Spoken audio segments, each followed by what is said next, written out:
সিনহা হত্যায় জড়িতদের ছাড় নয়, স্বরাষ্ট্রমন্ত্রীর হুঁশিয়ারি। ওসি প্রদীপের সম্পদ অনুসন্ধানে দুদক।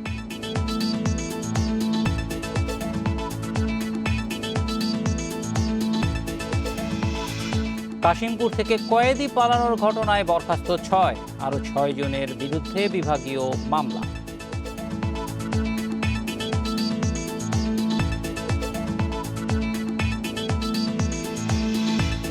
দেশে করোনা শনাক্ত 2.5 লাখ ছাড়ালো, আরও 27 জনের মৃত্যু, নতুন রোগী 2851।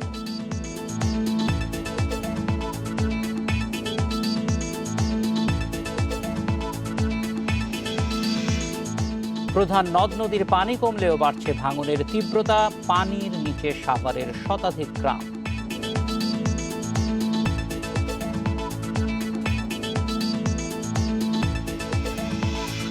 মেজর সিনহা হত্যার ঘটনায় জড়িত কাউকে ছাড় দেয়া হবে না জানিয়ে স্বরাষ্ট্রমন্ত্রী আসাদুজ্জামান খান বলেছেন, তদন্ত প্রতিবেদন পাওয়ার পরই জড়িতদের বিরুদ্ধে ব্যবস্থা নেওয়া হবে। সকালে রাজধানীর ধানমন্ডিতে এক সংবাদ সম্মেলনে এই কথা জানান তিনি। স্বরাষ্ট্রমন্ত্রী বলেন, ঘটনার সুষ্ঠু তদন্তে কাজ করছে কমিটি। হত্যার ঘটনায় মামলা প্রসঙ্গে তিনি বলেন, নিহত সিনহার বোনের করা মামলায় 8 ও 9 নম্বর আসামি হলেন সাব ইন্সপেক্টর টুটুল ও কনস্টেবল মোস্তফা। কিন্তু এই পরিচয়ে সেখানে কেউ কর্মরত নেই। বিভিন্ন হাসপাতালে আইনশৃঙ্খলা বাহিনীর অভিযান প্রসঙ্গে স্বরাষ্ট্রমন্ত্রী বলেন, অনিয়মের অভিযোগে অভিযান পরিচালনা করে দুর্নীতির ঘটনা উদ্ঘাটন হয়। পরে প্রধানমন্ত্রীর নির্দেশে স্বাস্থ্য মন্ত্রণালয়ের সাথে সমন্বয় করেই স্বাস্থ্যসেবা সংশ্লিষ্ট প্রতিষ্ঠানগুলোর অনিয়মের বিরুদ্ধে কার্যক্রম চালাচ্ছে আইনশৃঙ্খলা বাহিনী।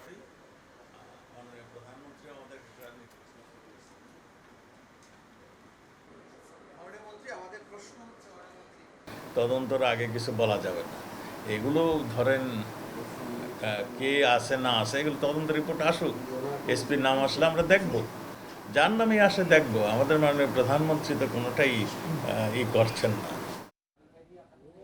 টেকনাফের সাবেক সেনা কর্মকর্তা সিনহা রাশেদ হত্যার ঘটনাকে ইস্যু করে সরকার হটানোর ষড়যন্ত্র চলছে বলে মন্তব্য করেছেন সড়ক পরিবহন ও সেতুমন্ত্রী ওবায়দুল কাদের।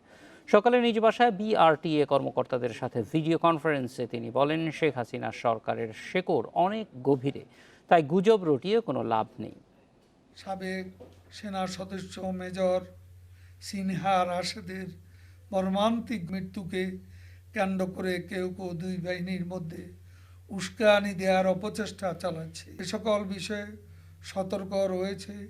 এ ধরনের ঘটনাকে ইস্যু করে সরকার হটানোর মতো দিবাস্বপ্ন দেখছেন কেউ কেউ। এদিকে অবসরপ্রাপ্ত মেজর সিনহা মোহাম্মদ রাশেদ খানকে গুলি করে হত্যার মামলায় টেকনাফ থানার সাবেক ওসি প্রদীপ কুমার দাস ও পরিদর্শক লিয়াকত আলী সহ 3 আসামিকে কারা কর্তৃপক্ষের কাছে হস্তান্তর করেছে র্যাব। সকালে র্যাবের জিজ্ঞাসাবাদ শেষে তাদের কারাগারে পাঠানো হয় বলে জানিয়েছে কারা কর্তৃপক্ষ আরও জানায়, এই মামলার বাকি 4 জনকে জেল গেটে জিজ্ঞাসাবাদ করতে আদালতের নির্দেশ সম্পর্কে তারা গণমাধ্যমে শুনলেও এ সংক্রান্ত কোনো চিঠি এখনও পৌঁছায়নি।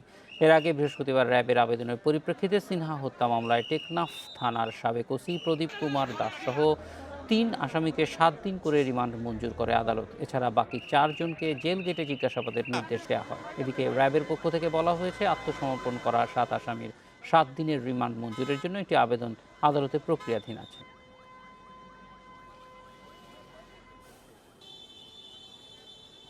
সদ্য প্রত্যাহার হওয়া টেকনাফের বিতর্কিত ওসি প্রদীপ কুমার দাসের অবৈধ সম্পদ অর্জনের অভিযোগে অনুসন্ধান এ মাসের মধ্যেই শেষ করবে দুর্নীতি দমন কমিশন। 1 বছরের বেশি সময় ধরে প্রদীপ ও তার স্ত্রী চুমকির সম্পদের অনুসন্ধান করছে দুদক। এ বছরের শুরুতে নিজের ও স্ত্রীর সম্পদের তালিকাও জমা দিয়েছেন তিনি।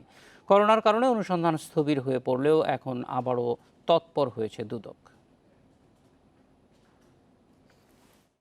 ঘুষ, চাঁদাবাজি, এমনকি ডাকাতির অভিযোগ রয়েছে টেকনাফের সদ্য প্রত্যাহার ওসি প্রদীপ কুমার দাসের বিরুদ্ধে। ওসি থাকার 2 বছরে টেকনাফে 87 জন গোলাগুলিতে নিহত হয়েছেন। এই তালিকায় সর্বশেষ নাম মেজর সিনহা। 2012 সাল থেকে এ পর্যন্ত চট্টগ্রাম, কক্সবাজারের বিভিন্ন থানা থেকে প্রত্যাহার ও একবার বরখাস্ত হয়েছেন প্রদীপ। হিন্দু বিধবার জমি ও চট্টগ্রামের আগ্রাবাদে বনের জমি দখলের অভিযোগ রয়েছে এই পুলিশ কর্মকর্তার বিরুদ্ধে। টেকনাফ, কক্সবাজারের 1 ডজন ব্যক্তির কাছ থেকে 67 লাখ টাকা চাঁদাবাজির সুনির্দিষ্ট অভিযোগ রয়েছে, যার মধ্যে 3 জন জনপ্রতিনিধি আর 1 জন আওয়ামী লীগ নেতা রয়েছেন। আমি 3 লাখ টাকা দিয়ে কথা কই সারি দিবার কথাবার্তা ইয়ে দেখুন আই উদ্দেশ্য 2.5 লাখ টাকা দিতেছি তো মাহমুদ আলীর কথা আর 50,000 হোক পরের দিন আই 11টা বাজে আর 50,000 টাকা মাহমুদ আলীর উদ্দেশ্য আই আর 50,000 টাকা দি নমারিবাল্লা 10,500 লাখ টাকা 10,000 হাতে কেসি গাই করলি। অভিযোগ রয়েছে নামে বেনামে কোটি টাকার সম্পদ গড়েছেন প্রদীপ। এর মধ্যে স্ত্রীর নামে চট্টগ্রামের পাথরঘাটায় 6তলা বাড়ি, 16 শহরে 10 শতক প্লট, কক্সবাজারে ফ্ল্যাট ও 2টি গাড়ির হিসাব দুদকে জমা দিয়েছেন। আর নিজের নামে 2টি অস্ত্র, 15 লাখ টাকার সঞ্চয়পত্র, 10 লাখ টাকার ওয়েজ আর্নার্স বন্ড ও কক্সবাজারের উত্তরণ প্রকল্পে 3 কাঠার জমি দেখানো হয়েছে। তবে অভিযোগ অনুযায়ী আরও সম্পদ আছে কিনা তা খতিয়ে দেখছে দুদক। তবে দুদক বলছে অবৈধ সম্পদ অর্জনের বিষয়টি খতিয়ে দেখার এখতিয়ার তাদের। সব বিষয় কিন্তু দুদকের পারভিউ করে না। দুদক যেটুকু পেয়েছে সেটুকু করছে। আর যদি অন্য যে অভিযোগের কথা আপনি বলছেন সেগুলো যদি সম্পদ অর্জনের বাইরেও যদি কিছু থাকে সেগুলো অনুসন্ধানকারী কর্মকর্তা সেগুলো দেখবে অবশ্যই।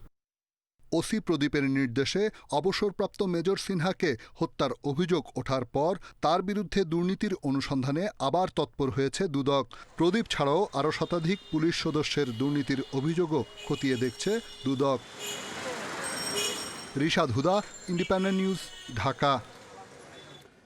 গাজীপুরের কাশিমপুর কেন্দ্রীয় কারাগারে কয়েদি পালানোর ঘটনায় প্রধান কারারক্ষী সহ 6 জনকে বরখাস্ত করা হয়েছে। এ ঘটনায় আরও 6 জনের বিরুদ্ধে বিভাগীয় মামলা হয়েছে বলে জানিয়েছে কারা অধিদপ্তর। এছাড়া ঘটনা খতিয়ে দেখতে 3 সদস্য বিশিষ্ট তদন্ত কমিটি গঠন করা হয়েছে। আগামী 3 কর্মদিবসের মধ্যে কমিটিকে প্রতিবেদন জমা দিতে হবে। বৃহস্পতিবার সন্ধ্যা থেকে পলাতক যাবজ্জীবন দণ্ডপ্রাপ্ত আসামি আবু বকর সিদ্দিক কাশিমপুর কারাগারের জেল সুপার জাহানারা বেগম জানান, এর আগে 2015 সালের মে মাসে আবু বকর সিদ্দিক একবার আত্মগোপন করে সেল এলাকায় সেপটিক ট্যাঙ্কের ভেতর লুকিয়েছিলেন।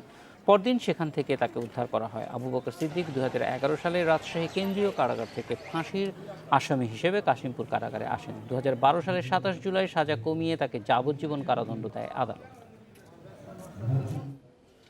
রাজধানীর পল্লবী থানার বোমা বিস্ফোরণের ঘটনায় ধোঁয়াশা কাটছেই না। গ্রেপ্তার আসামি রফিকুল ও শহীদুলের পরিবারের পর এবার মোশাররফের পরিবারও বলছে ঘটনার আগের দিন রাতে ঈদের কেনাকাটা করতে গিয়ে টঙ্গী থেকে নিখোঁজ হন মোশাররফ। এ ঘটনায় পলাতক 2 আসামি জনি ও আলমগীরের ঠিকানায় খোঁজ করতে গেলেও এলাকাবাসী বলছে তারাও হঠাৎ করেও উধাও। তবে পুলিশের কাউন্টার টেরোরিজম ইউনিট বলছে আসামিদের পরিবারের অভিযোগ সত্য নয়। 29 জুলাই রাজধানীর পল্লবী থানায় বিস্ফোরিত হয় বোমা। পুলিশ দাবি করে আটক 3 আসামির ওয়েট মেশিনে রাখা বোমা হঠাৎ বিস্ফোরিত হয়। এ ঘটনায় অস্ত্র ও বিস্ফোরক আইনের মামলায় আসামি করা হয় 5 জনকে। ঘটনার দিনই গ্রেপ্তার 3 আসামির মধ্যে শহীদুল ও রফিকুলের পরিবার দাবি করেন আগেই উঠিয়ে নেওয়া হয়েছিল তাদের।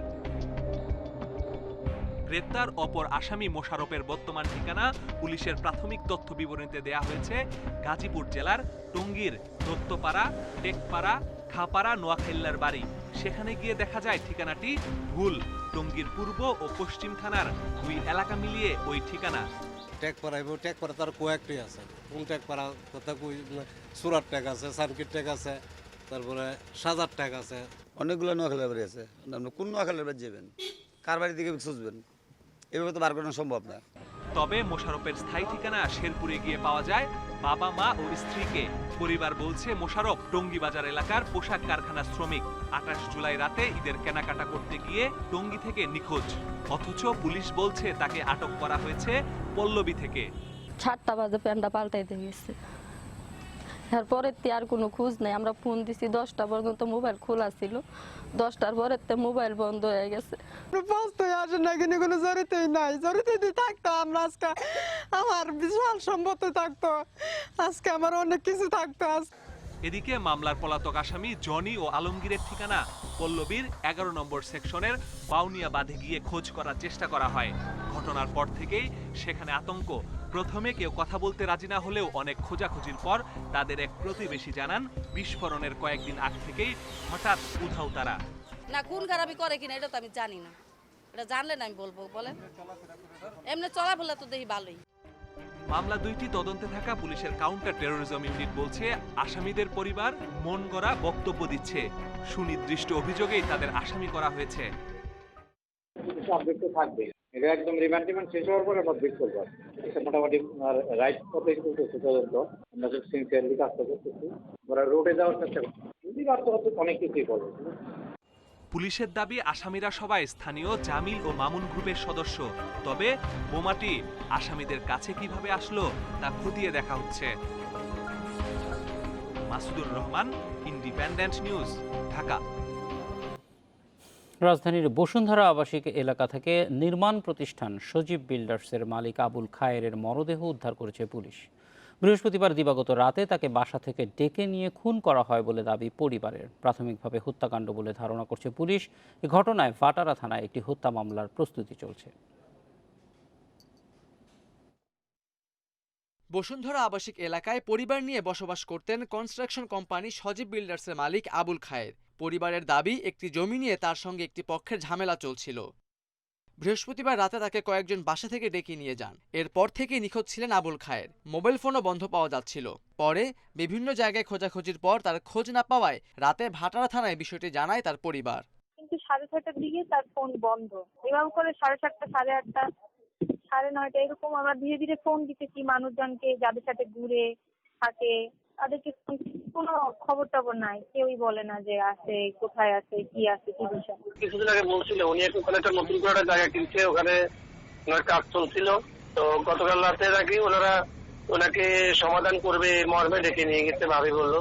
শুক্রবার সকালে বসুন্ধরা আবাসিক এলাকার এম ব্লকের একটি নির্মাণাধীন ভবন থেকে তার মরদেহ উদ্ধার করা হয়। সে সময় তার হাত পা বাঁধা ছিল। প্রাথমিকভাবে হত্যাকাণ্ড বলে ধারণা করছে পুলিশ। ওয়াইফ ছেলে মেয়ে এসে তার লাশটা পায়, আমাদেরকে জানায়, আমরা আসছি। এটা হত্যাকাণ্ড, আমরা ধারণা করছি এটা হত্যাকাণ্ড। মাথায় ইনজুরি, মাথায় হয়তো লাঠিটা দিয়ে মাথায় বাড়ি দিচ্ছে। এই ঘটনার সুষ্ঠু তদন্ত এবং বিচারের দাবি জানিয়েছে নিহতের পরিবার। Khaled Raihan, independent news, Dhaka. 5 মাসে দেশে করোনায় আক্রান্তের সংখ্যা ছাড়ালো 2.5 লাখ, আর মৃতের সংখ্যা বেড়ে দাঁড়িয়েছে 3,333 জনে। 24 ঘন্টায় শনাক্ত হয়েছে 2,851 জন, মারা গেছেন 27 জন। করোনা শনাক্তের 5 মাসে বাংলাদেশ, এরই মধ্যে আক্রান্ত রোগীর সংখ্যা ছাড়িয়েছে 2.5 লাখ। শনাক্ত রোগীর সংখ্যা বিবেচনায় বিশ্বে অবস্থান 15 নম্বরে। শুক্রবার দুপুর পর্যন্ত গত 24 ঘন্টায় 12,699 নমুনা পরীক্ষায় করোনা শনাক্ত হয়েছে 2,851 জনের, আর সুস্থ হয়েছেন 1,760 জন। এ নিয়ে মোট সুস্থ হলেন 1,45,584 জন। শনাক্ত রোগীর বিপরীতে সুস্থতার হার 57.66%। 24 ঘন্টায় পরীক্ষা হয়েছে 12,699টি নমুনা। এ পর্যন্ত নমুনা পরীক্ষা হয়েছে 12,37,823টি। 24 ঘন্টায় যা নমুনা পরীক্ষা হয়েছে তাতে শনাক্ত হয়েছে 2,851 জন এবং এ পর্যন্ত শনাক্ত 2,52,502 জন। 24 ঘন্টায় শনাক্তের হার 22.45% এবং এ পর্যন্ত শনাক্তের হার 20.40%। একদিনে মারা গেছেন আরও 27 জন, এর মধ্যে 24 জন পুরুষ ও 3 জন নারী। এতে মৃতের সংখ্যা বেড়ে দাঁড়ালো 3,333 জনে। শনাক্ত বিবেচনায় মৃত্যুর হার 1.32%। 24 ঘন্টায় যারা মৃত্যুবরণ করেছেন বয়স বিভাজনে 41 থেকে 50 বছর 4 জন, 51 থেকে 60 বছর 6 জন, 61 থেকে 70 12 জন, 71 থেকে 80 বছরের 4 জন এবং 81 থেকে 90 বছরের 1 জন। বিশ্ব স্বাস্থ্য সংস্থার তথ্য মতে দেশে প্রতি 10 লাখে আক্রান্তের হার 1,421.5%। সবচেয়ে বেশি আক্রান্ত হয়েছেন ঢাকায়, এরপরই অবস্থান করছে চট্টগ্রাম। বন ইবনে কামাল, ইন্ডিপেন্ডেন্ট নিউজ, ঢাকা। ভারতে করোনা আক্রান্তের সংখ্যা 20 লাখ ছাড়িয়েছে। 24 ঘন্টায় সর্বোচ্চ 62,000 রোগী শনাক্তে দেশটিতে মোট আক্রান্ত 20,25,000-এর বেশি, আর একদিনে 900 মৃত্যু নিয়ে প্রাণহানি ছাড়িয়েছে 41,000। এদিকে বিশ্বে আরও 2,68,000 মানুষের দেহে শনাক্ত হয়েছে ভাইরাস, মৃত্যু হয়েছে 6,000-এর বেশি। এর মধ্যে যুক্তরাষ্ট্রে মৃত্যু হয়েছে 1100-এর বেশি মানুষের, আর 55,000 নতুন সংক্রমণ নিয়ে দেশটিতে আক্রান্ত ছাড়িয়েছে 50 লাখ। ব্রাজিলেও একদিনে শনাক্ত হয়েছে 55,000, 24 ঘন্টায় 1,226 মৃত্যুতে দেশটিতে প্রাণহানি 98,500 ছাড়িয়েছে। এ নিয়ে বিশ্বে করোনায় মৃতের সংখ্যা ছাড়ালো 7,16,000, আর মোট আক্রান্ত 1,92,00,000-এরও বেশি।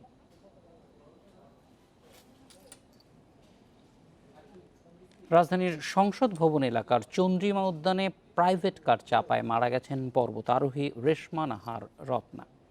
সকালে সাইকেল চালানোর সময় এই দুর্ঘটনা ঘটে। ঘটনাস্থলেই রেশমা নাহার রত্নার মৃত্যু হয় বলে জানিয়েছে পুলিশ। দুর্ঘটনায় রেশমার সাইকেলটি দুমড়ে মুচড়ে গেছে। ৩৩ বছর বয়সী রেশমা নাহার পর্বতারোহীর পাশাপাশি ছিলেন দৌড়বিদ এবং সাইক্লিস্ট। তিনি সরকারি প্রাথমিক বিদ্যালয়ে চাকরি করতেন। গত বছর ৬,০০০ মিটারের দুটি পর্বতের সফল অভিযান করে বাঙালি নারী হিসেবে বিরল অর্জনের মধ্য দিয়ে আলোচনায় এসেছিলেন রেশমা। ২০১৮ সালে আফ্রিকার উচ্চতম পর্বত মাউন্ট কিলিমানজারো ও দ্বিতীয় উচ্চতম পর্বত মাউন্ট কেনিয়া অভিযানে অংশগ্রহণ করেন তিনি।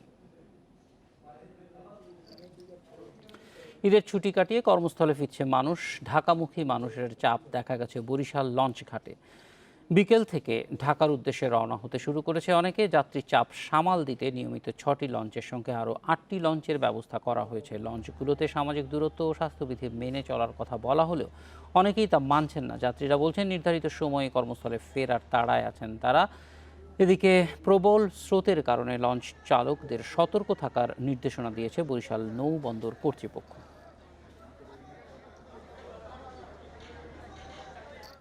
পদ্মা, মেঘনা, যমুনা সহ দেশের প্রধান নদ নদীর পানি কমলেও বিভিন্ন অঞ্চলে নদী ভাঙন তীব্র হয়েছে। বিলীন হচ্ছে বসতবাড়ি, ফসলি জমি, শিক্ষা প্রতিষ্ঠান সহ নানা স্থাপনা। এদিকে পানি নামার পর বিধ্বস্ত কাঁচা বাড়ি ঘর নিয়ে দুর্ভোগ বেড়েছে বানভাসীদের।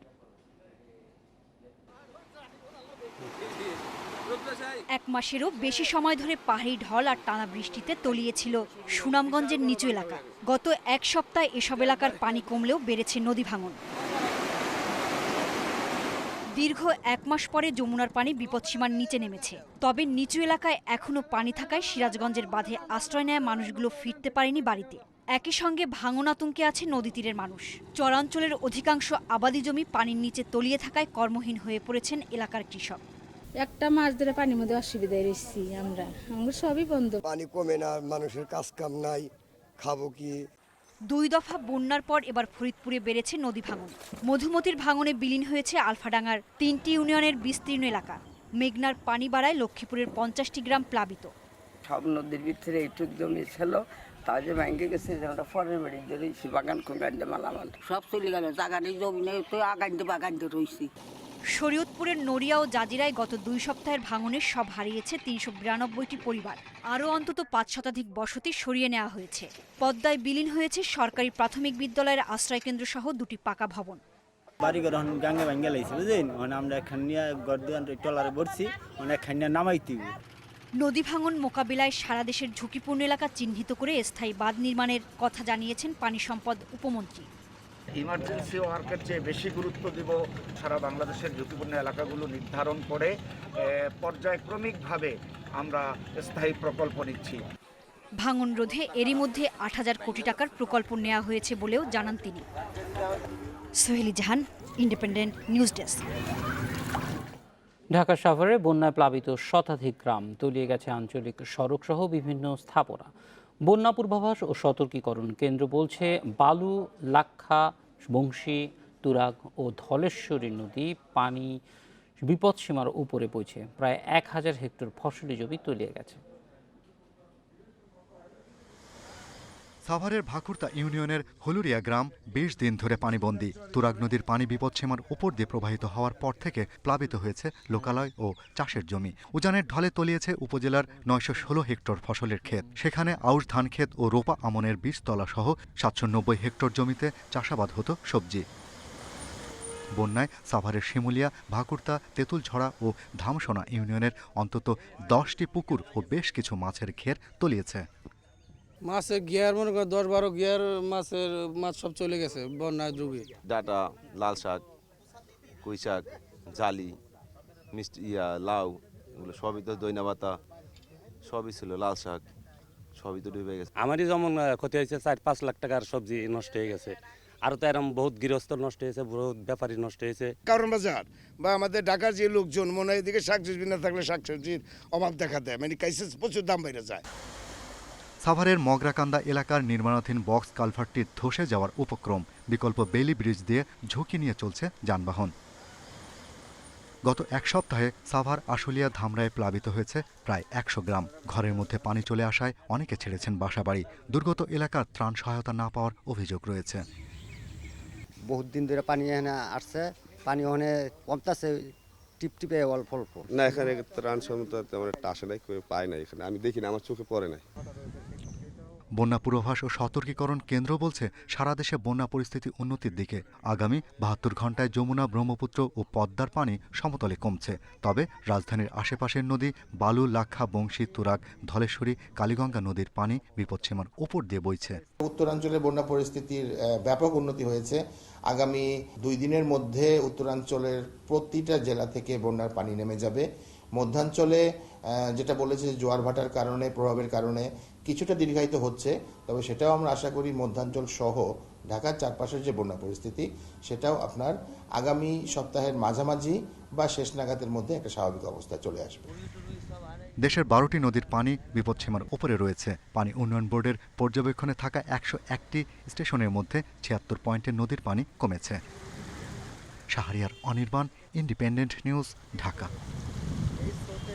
পর্যটকদের অন্যতম আকর্ষণ দেশের হাওর অঞ্চল, কিন্তু নিরাপত্তা সরঞ্জামের অভাব ও অদক্ষ চালকের কারণে ঘুরতে গিয়ে নৌযান ডুবে প্রায়ই ঘটছে দুর্ঘটনা। এর জন্য প্রশাসনের গাফিলতিকে দায়ী করছেন স্থানীয়রা। তবে প্রশাসন জানিয়েছে পর্যটকদের সুরক্ষায় ব্যবস্থা নেওয়া হচ্ছে। নেত্রকোনার মদন এলাকার হাওরে ছোট নৌকায় ঘুরতে যান অনেকেই। স্রোত তীব্র হলে সহজেই ডুবে যায় এসব নৌকা। গত বুধবার সেখানে নৌকা ডুবে প্রাণ হারান 18 জন। স্থানীয়দের অভিযোগ, এসব নৌকায় থাকে না কোনো সুরক্ষা সরঞ্জাম। গার্ড মালিকরা এবং ট্রলার মালিকরা ধারণ ক্ষমতা যদি তাদেরকে একটু কমায় নেয়, 30 জনের জায়গায় 25 জন নেয়, তাহলে মনে করেন যে কোনো সময় হাওরের মধ্যে বাতাস চালাইলেও এটা রক্ষা করতে পারে। কিশোরগঞ্জের হাওরে ঢেউ বেশি থাকলে নৌকা নিয়ে নামতে পর্যটকদের নিরুৎসাহিত করা হয় বলছে প্রশাসন। তারপরও অনেকেই তা মানতে চান না, অভিযোগ কর্মকর্তাদের। ভ্রমণ পিয়াসু কিছু মানুষ বরাবরই আমাদের এখানে ভ্রমণ করতে আসে এবং দেখা যায় অসাবধানতাবশত তারা মৃত্যুর কবলে পড়ে যায়। হবিগঞ্জের হাওরেও ঘটছে ছোট বড় দুর্ঘটনা, প্রাণ হারাচ্ছেন অনেকে। স্থানীয়দের অভিযোগ, প্রশাসন কিংবা আইন শৃঙ্খলা বাহিনী নজরদারি নেই তেমন। কালাডুবা যে পর্যটন কেন্দ্র, এখানে প্রত্যেকদিন হাজার হাজার মানুষ আসে। আসলে ওইখানে যাত্রা পথে মধ্যে একটা নৌপাড়ি দরকার, যদি কোনো দুর্ঘটনা ঘটে যাতে তার উদ্ধার অভিযান সফলভাবে সম্পন্ন করতে পারে। সুনামগঞ্জের হাওরে 1 মাসেই নৌকা ডুবে প্রাণ গেছে 11 জনের। স্থানীয়রা বলছেন, এই অঞ্চলের যোগাযোগে নৌপথ গুরুত্বপূর্ণ হলেও নেই কোনো ডুবুরি দল। সিলেট থেকে ডুবুরি দল আসতে হয় তাহলে প্রায় 1.5-2 ঘন্টা সময় লাগে। আর হাওরে যাইতে আমাদের ঘটনাস্থলে পৌঁছতে আমাদের যে প্রশাসনের সাথে যোগাযোগ করে নৌকা নিতে হয়, অথবা আমাদের নিজস্বভাবে ভাড়া করে নৌকা নিতে হয়। তবে নেত্রকোনার দুর্ঘটনার পর নড়েচড়ে বসেছে হাওর অঞ্চলের প্রশাসন। যাতে অতিরিক্ত কোনো যাত্রী পরিবহন না করে এবং এই নৌকাতে যেন তাদের জীবন সুরক্ষাকারী যে সকল সরঞ্জামের প্রয়োজন রয়েছে সেগুলি যেন নিশ্চিত করে আমাদের হবিগঞ্জের পুলিশ সুপার মহোদয়কে বিষয়ে জেলা প্রশাসক নির্দেশনা দিয়েছেন। ত্রুটিহীন নৌযান, পর্যাপ্ত নিরাপত্তা সরঞ্জাম ও দক্ষ চালক নিশ্চিত করলে হাওর অঞ্চলে নিরাপদে ঘুরতে পারবেন পর্যটকরা, বলছেন স্থানীয়রা। মেহরিন জাহান, ইন্ডিপেন্ডেন্ট নিউজ ডেস্ক। করোনার কারণে পর্যটন খাতে বছর শেষে 5,700 কোটি টাকার লোকসানের আশঙ্কা করছেন খাত সংশ্লিষ্টরা। জীবিকা নিয়ে অনিশ্চয়তায় রয়েছে এ খাতের সাথে জড়িত 40 লাখের বেশি কর্মী। তাই এ শিল্পকে বাঁচাতে পর্যটন স্পট, পার্ক, হোটেল, রিসোর্ট চালুর অনুমতির জন্য মন্ত্রণালয়ে চিঠি দিয়েছে ট্যুর অপারেটরদের অ্যাসোসিয়েশন টোয়াব। ট্যুরিজম বোর্ড বলছে, সমন্বিত নীতিমালা অনুযায়ী শিগগির সব সেবা চালু করা হবে। জাতিসংঘের বিশ্ব পর্যটন সংস্থার হিসেবে এবছর মে পর্যন্ত সারা বিশ্বের পর্যটন খাতে মোট ক্ষতি হয়েছে $32,000 কোটি। এই কয়েক মাসে পর্যটকের সংখ্যা কমেছে 30 কোটি। করোনার সংক্রমণ এড়াতে দীর্ঘদিন ধরে বন্ধ আছে দেশের পর্যটন শিল্পের নানা উপখাত। পর্যটন স্পট, রিসোর্ট, পার্ক সহ সবকিছু বন্ধ থাকায় দেশে এ খাতের লোকসানের আশঙ্কা করা হচ্ছে 5,500 কোটি টাকার বেশি। এর মধ্যে গত 3 মাসে শুধুমাত্র টোয়াব সদস্যদেরই লোকসান হয়েছে 1,022 কোটি টাকা। পর্যটন কর্পোরেশনে আমাদের ট্যুরিজম বোর্ডকে আমরা চিঠি দিয়েছি টোয়াবের পক্ষ থেকে, যাতে ঈদ পরবর্তীতে প্রত্যেকটা টুরিস্ট ডেস্টিনেশন খুলে দেওয়া হয় পর্যটকদের জন্য। আশা রাখি যে বাকি টুরিস্ট ডেস্টিনেশনগুলোকে সরকার খুলে দেবে। ডোমেস্টিক এবং ইনবাউন্ড ট্যুরিজমের নিয়মিত প্রচার প্রচারণার জন্য উদ্যোগ গ্রহণ করছি। আশা করি এতে বাংলাদেশের পর্যটন শিল্প ঘুরে দাঁড়াবে। আমরা আরও আশা করি পর্যটন শিল্পের উন্নয়নের মাধ্যমে বেকারত্ব ও দারিদ্র্য বিমোচন করা অনেক সহজ। এটা সরকারকে বুঝতে হবে। ট্যুরিজম বোর্ড বলছে এরই মধ্যে সীমিত আকারে বেশ কিছু স্পট খুলে দেওয়া হয়েছে। স্বাস্থ্যবিধি মানার শর্তে বিভিন্ন পার্ক রিসোর্ট খুলে দেওয়ারও কাজ চলছে। অনেকগুলো টুরিস্ট স্পট খুলে দেওয়াটা অসম্ভব, অনেক যেখানে আপনার হাজার হাজার মানুষের সমাগম হয় সেগুলো তো খুলে দেবেই না, অবশ্যই না, সেখানে সংক্রমণের ঝুঁকি বাড়বে। তো আমরা একটা প্ল্যানও করেছি যে কীভাবে ধীরে ধীরে ধীরে ধীরে আপনার যেখানে ঝুঁকি কম হবে, স্বাস্থ্য ঝুঁকি কম হবে, ও অনেকের সাথে কনসালটেশনের ব্যাপার আছে, আমাদের মন্ত্রণালয় সেই কাজটি করছে। বিশেষজ্ঞরা বলছেন মন্দা কাটিয়ে পর্যটন খাতকে বাঁচাতে দেশীয় পর্যটনের উন্নয়নের পাশাপাশি আন্তর্জাতিক পরিমণ্ডলে পর্যটন পণ্য বিক্রয়ের উদ্যোগ নিতে হবে। তরুণরা ঘরে বসে আছে, অন্যদিকে তাদের যে বেকারত্ব সেটার কারণে কিন্তু এখন পর্যটনটা খুলে দেওয়া একটা সময়ের দাবি। সামাজিক দূরত্বটা মেনটেন করে বিভিন্ন রিসোর্টগুলো, বিভিন্ন পার্কগুলো, অ্যামিউজমেন্ট পার্কগুলো এগুলো খুলে দেওয়ার ব্যবস্থা উচিতই সরকার নিচ্ছে। স্বাস্থ্যবিধি মেনে কিভাবে ব্যবসা করা যায় তা অনুসরণ করতে ব্যবসায়ীদের পরামর্শ দিচ্ছেন বিশেষজ্ঞরা। Sohel Rana, independent news, Dhaka. জাতীয় দলের 11 ফুটবলার আক্রান্ত হয়েছেন করোনায়, যা কিনা শঙ্কার বিষয় বাকি ফেডারেশনের জন্য। একই ঘটনা যেন ক্রিকেটারদের ক্ষেত্রে না ঘটে সেজন্য বিসিবিকে আরও সতর্ক থাকতে বলেছে ক্রিকেট বিশ্লেষক ও কোচ নাজমুল আবেদিন ফাহিম। এমন অবস্থাতে বিসিবি সেরা পরিকল্পনা করবে বিশ্বাস তার। শ্রীলঙ্কা সফরের আগে দেশে ম্যাচ খেলার ব্যবস্থা না থাকলে সিরিজ শুরুর আগে প্রস্তুতি ম্যাচে জোর দিতে বলছেন সাকিব মুশফিকদের গুরু। দলীয় ক্যাম্পের শুরুতেই করোনার থাবায় জর্জরিত বাংলাদেশ ফুটবল দল।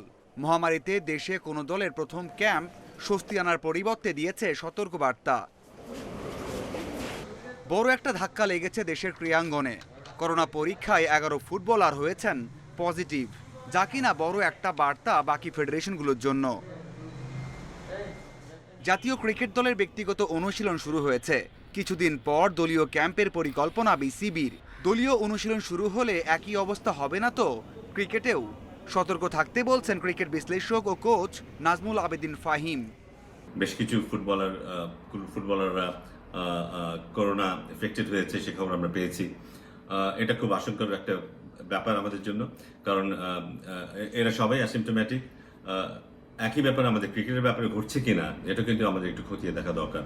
কারণ আমরা যখন ক্যাম্প করবো, আমরা যদি আরও পরে ক্যাম্প করি, সেই সময় যদি আমরা বুঝতে পারি যে আমাদের খেলোয়াড়দের মধ্যে এই ব্যাপারটা আছে, সেটা হয়তো that may be too late for us. ক্রিকেটারদের খেলায় ফেরাতে সর্বোচ্চ চেষ্টা করছে বিসিবি।